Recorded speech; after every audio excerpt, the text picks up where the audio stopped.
A racist officer stops a black man, treating him unfairly due to his prejudices, only to discover that the man is the head of internal affairs, holding him accountable for his actions.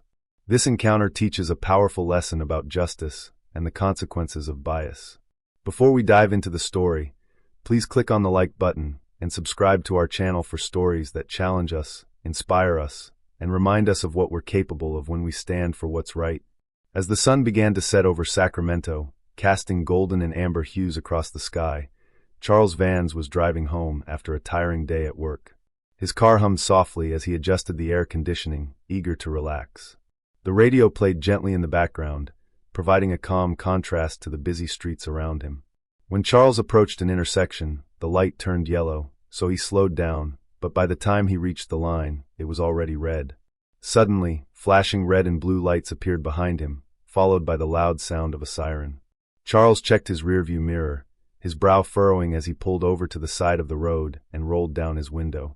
A police cruiser stopped behind him, and Officer Raymond Trigg, a man in his mid-30s with a buzz cut and a badge on his chest, stepped out. He walked confidently toward the car, exuding authority.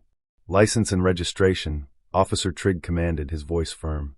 Charles responded calmly, retrieving his documents from the glove compartment and handing them over. Trigg watched him closely, as if searching for something more than just a traffic violation. "Do you know why I pulled you over?" Trigg asked, leaning closer. "I'm not exactly sure," Charles answered, maintaining his polite but firm tone. "You didn't stop fully at the red light," Trigg said, though his voice betrayed a slight hesitation. Charles nodded slightly, frowning. "I thought I slowed down enough, but I understand." Instead of simply letting the conversation go, Trigg lingered, his gaze now sharper as he scrutinized Charles more carefully. This stop seemed to be more than just about the light violation. Trigg noticed the address on Charles's license and asked, "You're not from here, are you?" Charles hesitated briefly before responding, "I moved here a few months ago. My address is on the license." Trigg didn't seem to be listening. His questioning became more pointed, revealing a growing suspicion. "Where were you in such a hurry to get to?" he asked, leaning in further. "Just heading home," Charles replied steadily, but the change in the officer's demeanor was palpable. Charles felt the tension rise, but he remained calm. Trigg had clearly stopped seeing him as just a driver. There was something else he was looking for. Realizing that Trigg was growing more suspicious, Charles stayed composed, understanding that this was just the start of a more intense interaction. Trigg paused, slowly folding the documents and tucking them into his pocket before standing up straight with a smug expression, as though he had already formed an opinion about Charles. "Step out of the car," Trigg ordered. Charles gripped the steering wheel a little tighter, but his face remained neutral. "Is there a reason for that, officer?" he asked, his voice calm and controlled. Trigg's lips twitched, but he quickly concealed his irritation. "I asked you to step out of the car," Officer Trigg said, his words carrying a silent threat that hung in the air. "You don't want to make this harder than it has to be." Charles exhaled slowly, then opened the car door and stepped out. Trigg's eyes scanned him quickly, sizing him up.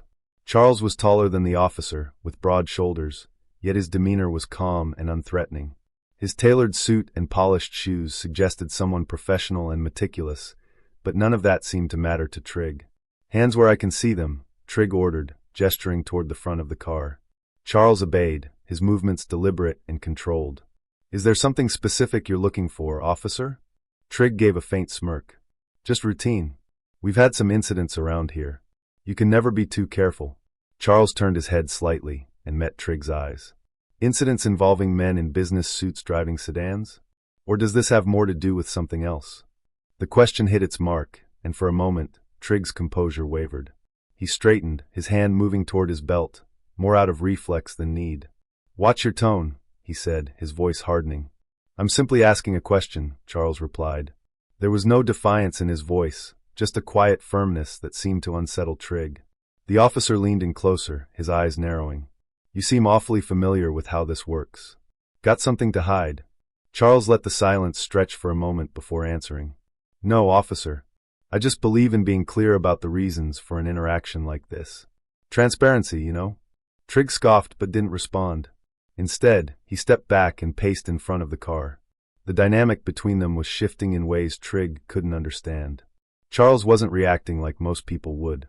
There was no fear, no stammering, no nervousness, just control, poise, and an unsettling calm that put Trig on edge. "You seem pretty confident," Trig muttered, almost to himself. "Like you think you know what's going to happen next."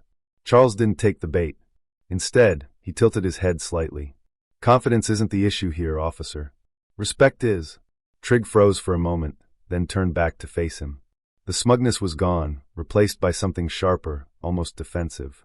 He opened his mouth to speak, but the words didn't come out. Charles's composure was throwing him off, and he didn't like it.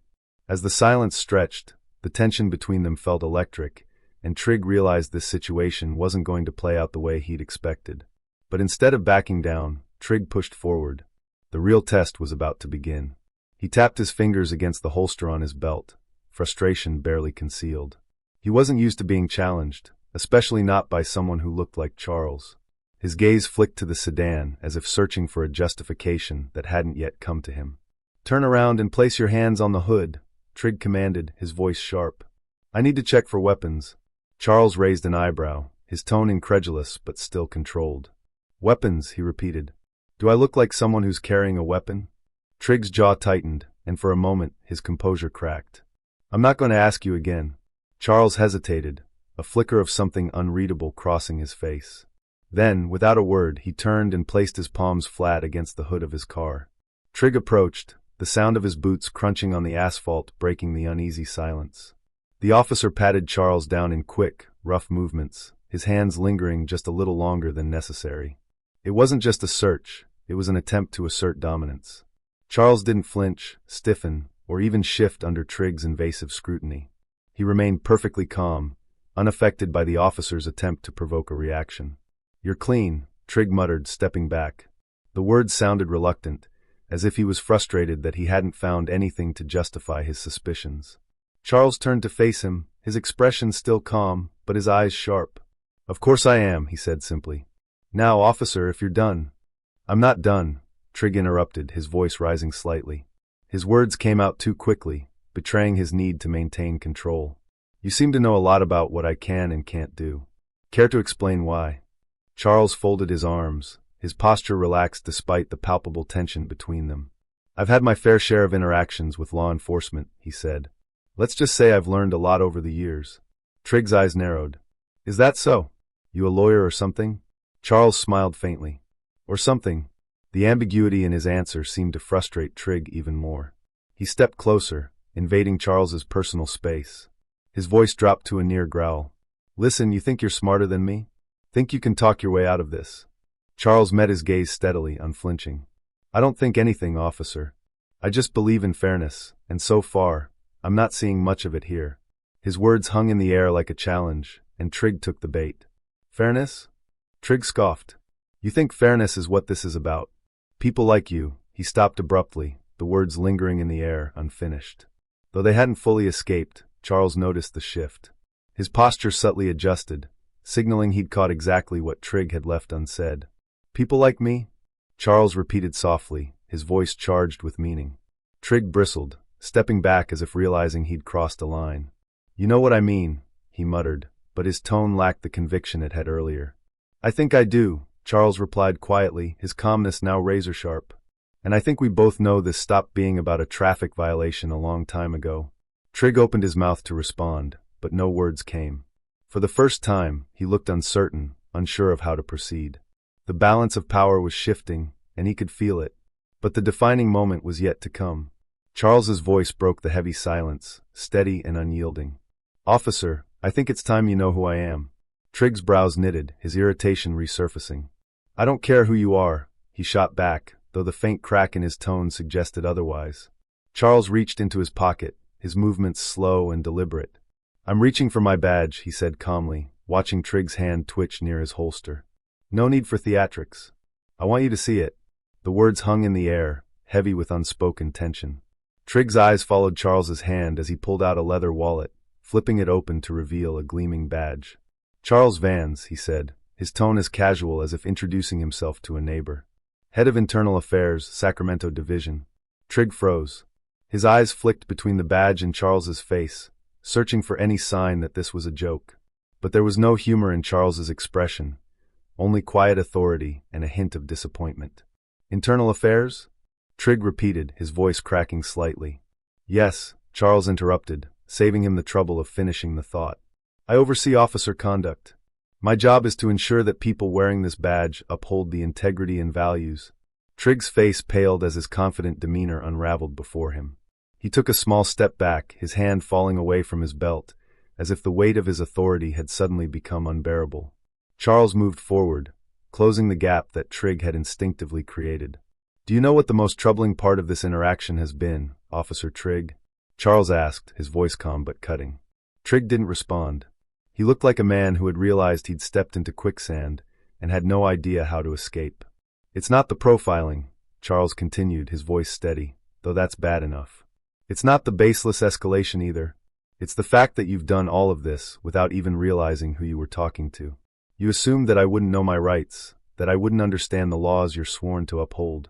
Trigg opened his mouth, but no words came out. Because I didn't fit your idea of someone deserving respect, Charles finished for him.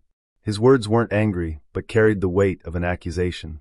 And that's not just a problem for me, officer.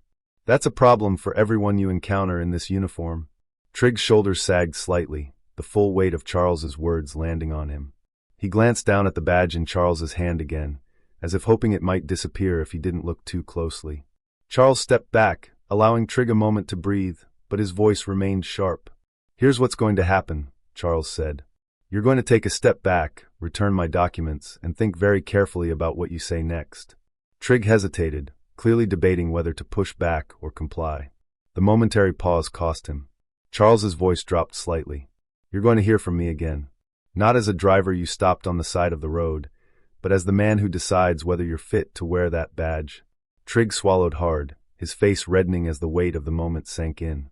He reached into his chest pocket and pulled out Charles's license and registration, his hands trembling slightly as he handed them over. Charles took them without a word, tucking them into his wallet. He walked toward the driver's side door of his car, pausing with one hand on the handle. He glanced over his shoulder, meeting Trigg's gaze one final time. Remember this, Officer Trigg, Charles said. The badge doesn't make you better than anyone. It makes you accountable to everyone. As Charles slid back into his car and started the engine, Trigg was left standing in the fading light, his confidence shattered and his future uncertain. But for Charles, this was just the beginning. His next move would reverberate through the entire department. The drive home was quiet, but Charles's mind was far from it. The encounter played over in his head, not because it was unique, but because it wasn't. Trigg wasn't the first officer Charles had encountered like this, and he knew he wouldn't be the last. But this time, things would be different. This time, Charles had the authority to act. The next morning, Charles sat at his desk in the Sacramento Police Department's Internal Affairs Division, early sunlight streaming through his office blinds. A file sat open in front of him, Officer Raymond Trigg. His record wasn't spotless. Minor complaints about unprofessional conduct, excessive stops, and vague misunderstandings that had never been addressed properly.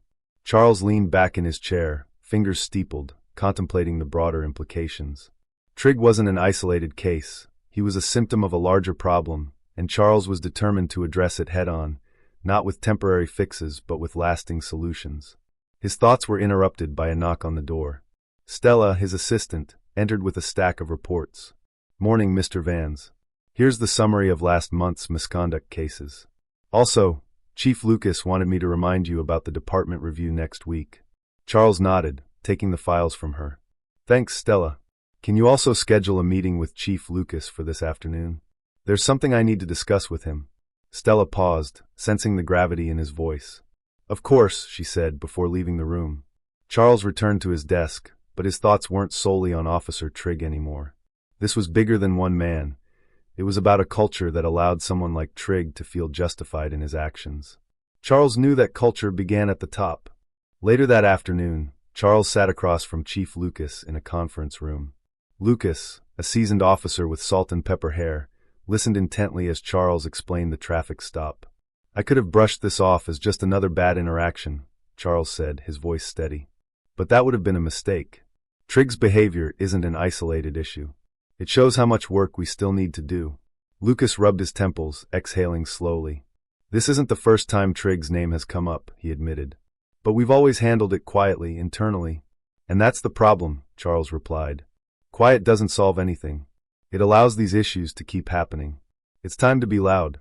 Lucas looked at him, the seriousness of the conversation clear on his face. "What are you proposing?" "A department-wide review," Charles said without hesitation.